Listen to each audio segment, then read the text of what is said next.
there! We have a slightly different scenery today. Actually, if we turn this way,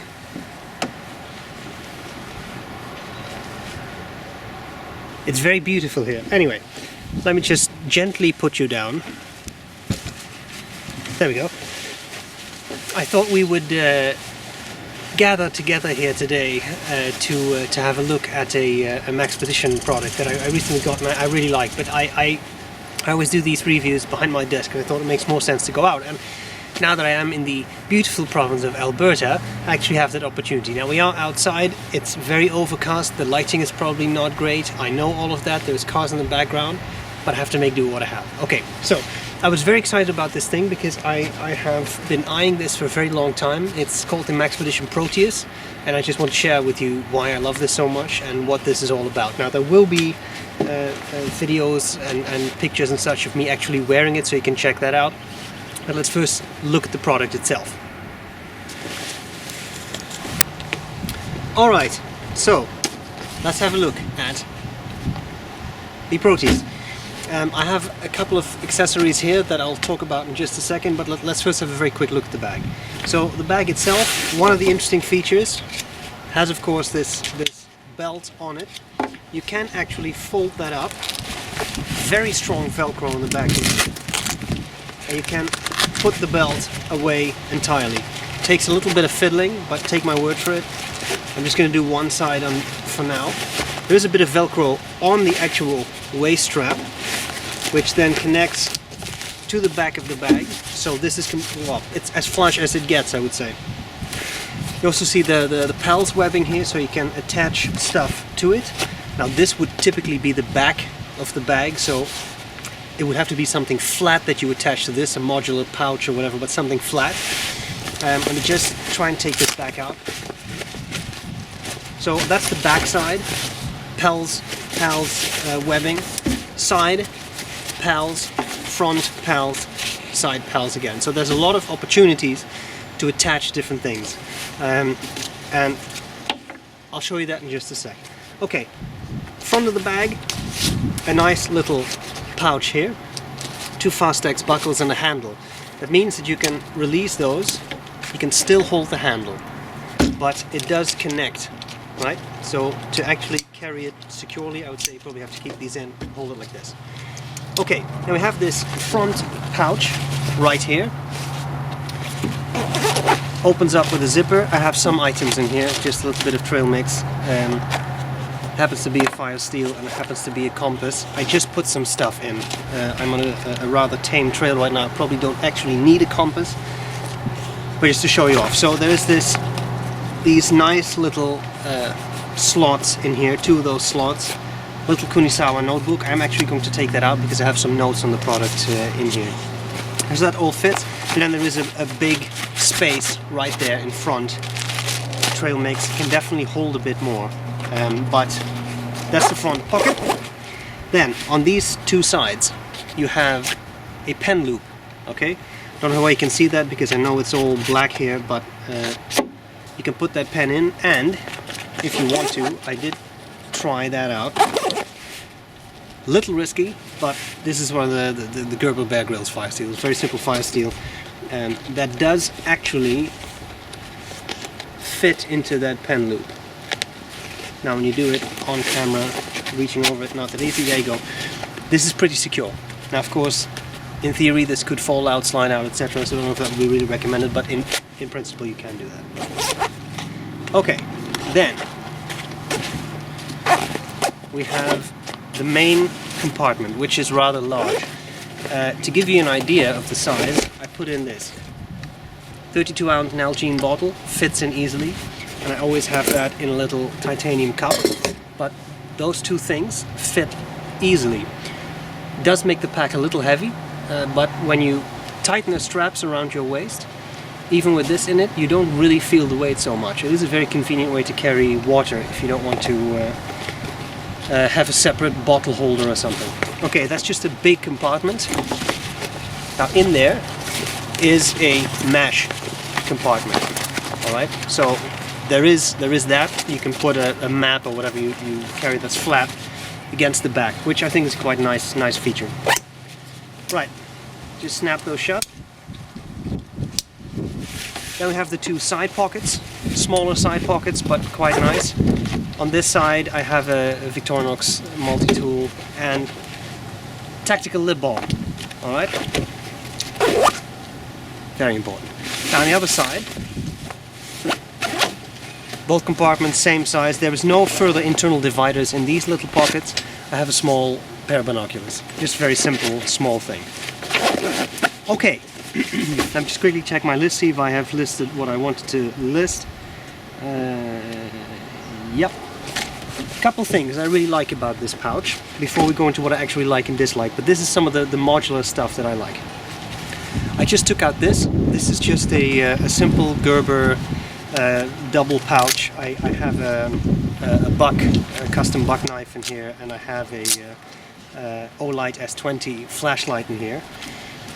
I just picked this quickly because it is MOLLE/PALS compatible. So for example here at the front you could weave this through. Maxpedition makes little loops called tack ties which you can use for this purpose to attach stuff, but I thought maybe not everyone would be familiar with what the point of these PALS things would be. So you can weave this through, you can snap this shut. Again, Maxpedition itself uses a slightly different system with separate straps that you buy that you weave through. In their mind that is more secure. To be honest, this is probably going to be fine. And now you have more compartments added to your bag, and it's tight. I mean, I can easily pick up the whole thing by this, right? It's empty right now, so it doesn't weigh much, but the principle, right? This is tight. So you can add stuff to the front, to the sides, and I would again say something flat, but you can add something to the back if you want to. That's another option. Let me just take this off. Now, there's two more things that I think are particularly cool in the design that Maxpedition did. One is that if you stow these waist straps, right? I'm not going to do that now because it makes a lot of noise, the Velcro, and it's quite a lot of work. You can put them in the back as I've shown you. Then you have these two loops. Okay, so you can buy an additional accessory. This happens to be the 2-inch shoulder strap. There is also I think a 1.5 inch, and then there is this shoulder pad. You can buy both. If you want to know, they're $14.99 and $11.99 for the pad. Connect those.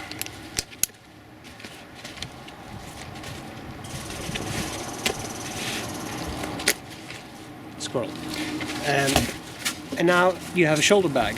So now you have something that you can basically carry as a small messenger bag or a cross strap, whatever you prefer. But in any case, you have a whole different way to carry it. So should it be too heavy to put around your waist, you don't want a fanny pack, you don't want a butt pack, you can always do this. The nice thing is, I have tried, if that front pouch is not too full, this is a pretty bulky item, but it is soft and kind of squishy. You can roll it up. You can fit this in here. And that way you always have it with you in case you want to change the way you carry a bag, which I think is quite nice.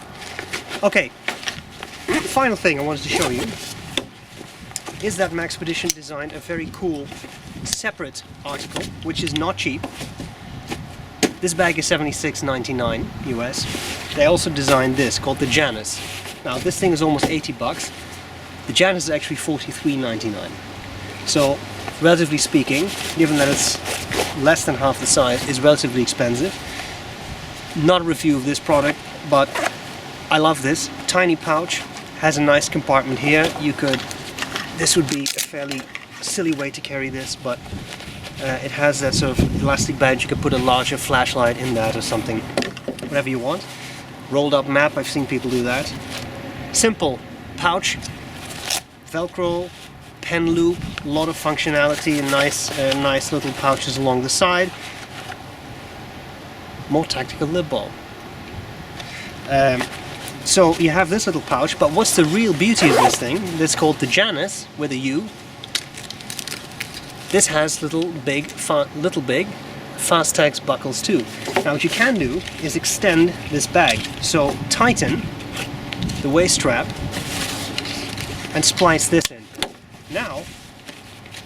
you have a butt pack and a fanny pack. So one pouch in front, one pouch behind, which increases what you can carry. Now I think if you do this, you go on a hike, unless you go on a real camping hike, but I mean a simple day trip, don't expect any inclement weather or anything, you can probably carry everything you need right in here. You don't have to carry a backpack, which I think is fantastic.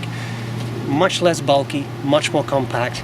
I really love it. Now, that whole thing together, so what you see here, right, not including contents, Proteus $76.99, Janus $43.99, the 2-inch strap $14.99, and 2-inch pad, the shoulder pad, $11.99, would make for a total of $147.96, which is not cheap.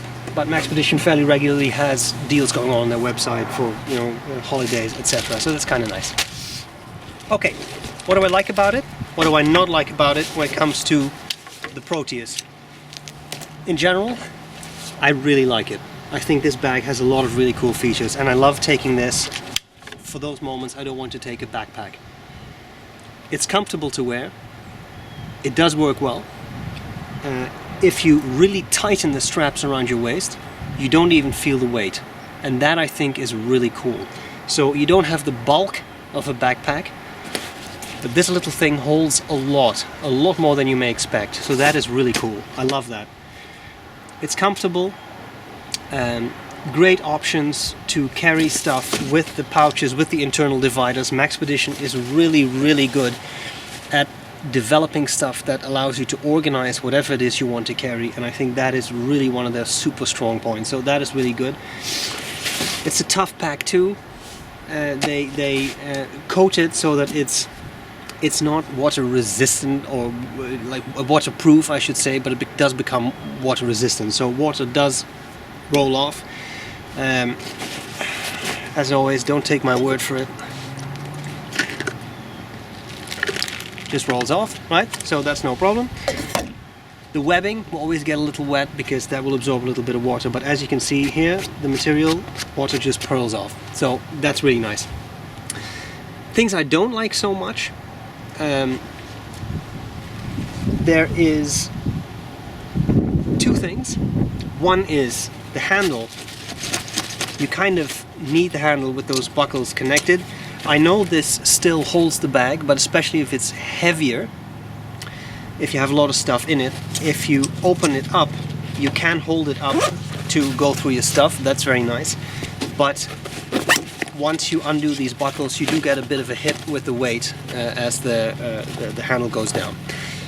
Final thing I wanted to say was that the loops Maxpedition uses, these plastic loops, to keep the straps in place, so you adjust the strap to the width of your waist. One of the issues I have with this is that I find that the straps kind of slip out as you're walking. They used to do little sort of almost like ranger bands, like little rubber bands that would go around the loops to keep them in place. But the problem with those, I have those in my Falcon 2 backpack. I point there because it's right there. The thing with that is that's a slightly older model, and those rubber bands kind of slide up to the front, and then this band will hang off. With these plastic loops, it's kind of a similar thing. The belt can actually just slip out. Is it an enormous thing? No, it's just a little bit of an annoyance. I would say it's not really, to me it's definitely not a deal breaker, but it's something to be aware of. Of course, you can always take a little, I don't know, whatever, black rubber band, put it around there if it really bothers you. But this is just the problem with any tool, any device that has an adjustable strap. There's always going to be strap hanging around somewhere.